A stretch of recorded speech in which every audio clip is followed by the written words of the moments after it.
冇啊？問咗君興先啦，同你傾咗好耐偈啦，今日全晚都有冇一啲人啊？因為即係去到呢一刻，仲諗到未多謝，或者頭先有啲嘢未講完嘅，覺得自己要喺呢度補翻個時間講咗先。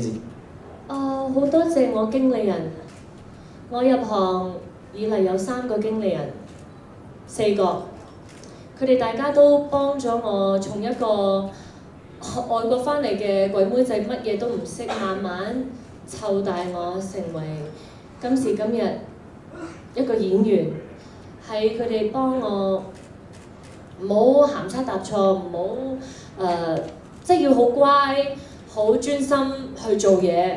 如果唔係佢哋好多嘅提點，我都唔會有今日。所以好多謝Derek 爸爸、Amy 媽、阿靜同埋而家嘅 Veronica， 同埋我助手。因為拍花漫嘅時候，佢最辛苦㗎。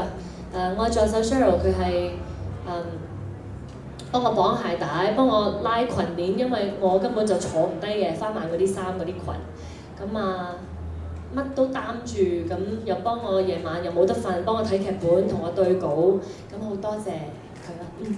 好，唔該晒 Grace。跟住想同阿 Five Agree Dragon 係嘛？伍允龍先生 ，Five Agree Dragon， 伍允龍先生，你頭先講過你係演藝生涯入邊第一個獎項係咪？冇錯。點樣啊？呢個獎項？俾掌聲先，首先。貓仔。Thank you。咁其實咧我都要其實我可以話我拍呢部劇咧，嗰3個月咧係人生係數一數二最開心嘅經驗嚟嘅。咁我記得我入到台嗰時，我睇住嗰個好大嗰個 TVB buddy 咧，我就覺得，咦，呢個係我嚟緊個屋企嚟㗎啦。我就好多謝所有幕前幕後所有嘅工作人員同埋演員啦，即係令到我覺得係好歡迎我入咗呢個家庭。又認識咗好多新嘅朋友啦，同埋好多舊嘅朋友都有份一齊去演啦。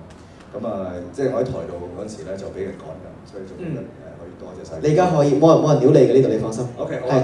Wrap it up 咁嗰啲啊。OK， 冇嘅。我真係好多謝即係以往咁多年即係所有幫過我人啦，即係任何嘢乜嘢都冇嗰陣時。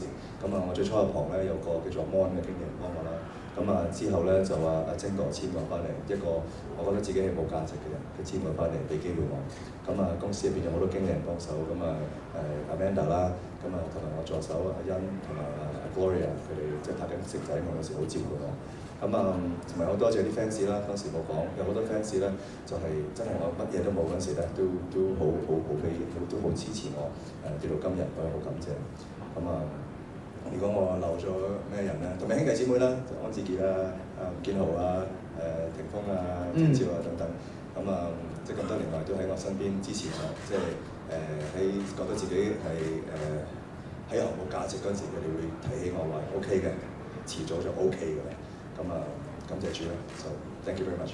好 ，thank you Five Agree Dragon。Thank you， 我呢個新朵。係，以後就會流通喺呢個即係成個東南亞地區㗎啦。好啦，跟住同阿 Ben 傾下偈先。阿 Ben，我覺得今晚其中一個對嚟講驚喜嘅獎項，應該會唔會係節目主持獎嗰方面先咧？係嘅，首先其實我嗰刻我都冇諗過自己會攞呢個最佳節目主持人獎嘅，因為咧成 part 都係即係我諗住係都姐係啦嗰個節目，即係其實好驚喺台上面都姐攞唔到獎，然之後竟然係你哋兩個攞獎嘅時候，都冇諗過嘅。咁呢個都係一個幾大嘅驚喜啦嚇。頭先我喺台上咧，我就漏咗多謝打工捱世界嘅監製啦 Irene 啦嚇。佢好大膽咁樣有一次喺公司嘅 canteen 見到我行過，咁就打咗個招呼，咁就話：喂，有冇興趣做下呢個節目啊？不過你成日唔講嘢嘅，你成日好靜嘅，你得唔得㗎？你節目主持喎嚇。我話試下用下我其實係比較慢熱啲嘅啫個人，咁卒之就選擇咗我同楊明啦嚇。個過程真係好好嘅體驗嚟嘅，我哋去咗印度啊，去咗10幾日啊真係好 surprise 可以得到呢個獎，咁所以都要特別係多謝 Irene 同埋Sandy 啦，係啦，即係佢都好放心，俾即係袁偉豪同楊明可以去主持一個旅遊節目啦，打工節目咁樣。有冇朋友有問題想問3位？